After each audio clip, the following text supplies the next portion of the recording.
Ako si Yan, isa akong solbetero at ito ang kwento ko.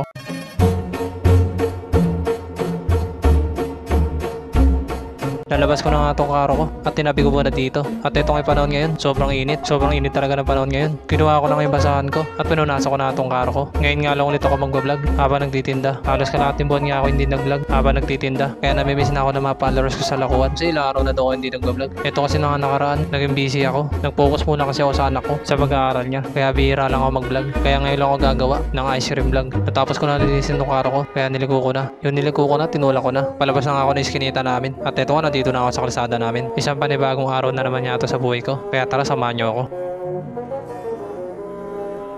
Nandito na ako sa lakuan ko at meron ng bibili. Kaya tumabi muna ako. At eto, kumuha na ako ng apa. At binuksan ko na rin itong ice cream ko. Sinimulan ko na rin magtakal ng ice cream. Tuwa-tuwa nga yung mga bata dito. Kasi ang tagal ko daw hindi nag-vlog. Kaya ngayon excited sila mapasama sa vlog ko. Natapos na ako sa pagtatakal ng ice cream. Kaya binigay ko na sa bumili. Meron nga ulit bumili. Kaya kumuha na ako ng apa. At sinimulan ko na takalin yung ice cream niya. Namiss ko ngayon ganito, ice cream vlog. Natapos ko na takalin yung ice cream niya. Kaya binigay ko na sa bumili. At sinarado ko na itong ice cream ko. Nasara ko na nga. Kaya hindi na rin ako nagtagal ito. Umalis na rin agad ako. Kung napapanood nyo ito, pakishare naman.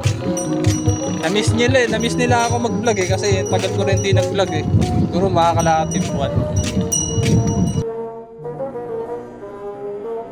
Nandito na ako sa Bacolase at meron niyang bibili. Kaya tumabi muna ako. Binuksan ko na itong ice cream ko at sinimulan ko na takalin yung baso niya. Shoutout nga pala dito kay ate. Ilang araw niya na kasi ako kinukulit na gusto niya sumama sa vlog ko. Kaya ito, nakasama na siya. Natapos ko na takalin yung ice cream niya. Kaya binigay ko na. Meron nga ulit bumili ng tig 20. Kaya kumuha na ako ng apa at sinimulan ko na takalin yung ice cream niya. Tuwan-tuwa na nga si ate kasi nakasama na siya sa vlog ko. Natapos ko na takalin yung ice cream. Kaya binigay ko na sa bumili. At sinarado ko na itong ice cream ko. Pagkasara ko nga, umalis na ako dito. Shoutout pala sa'yo te. Kung napapanood mo to, pakishare naman.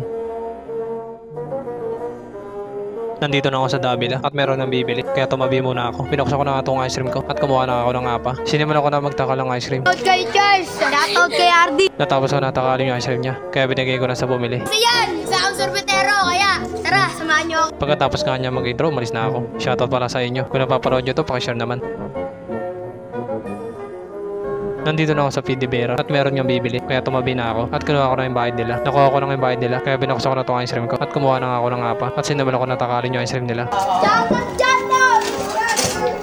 Tuwa nga rin sila kasi ngayon lang sila pasama sa vlog ko. Natapos ko na takalin yung ice cream niya. Kaya binigay ko na. At meron nga ulit bumili. Kaya sinimulan ko na takalin yung ice cream niya. Sumama ka dapat sa amin!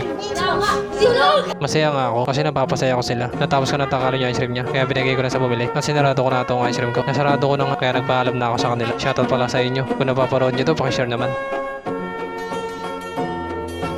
Hapon na nga at pauwi na nga ako. At ngayon araw nga masaya ako kasi marami na kami sa ice cream vlog. Kayo ang dahilan kaya patuloy ako gumagawa ng ganito. Sana sa kahit konti nagawa ko, napasaya ko kayo. Nagsisimula po lang ako bilang ice cream vlog. Hanggang dito na lang. Peace.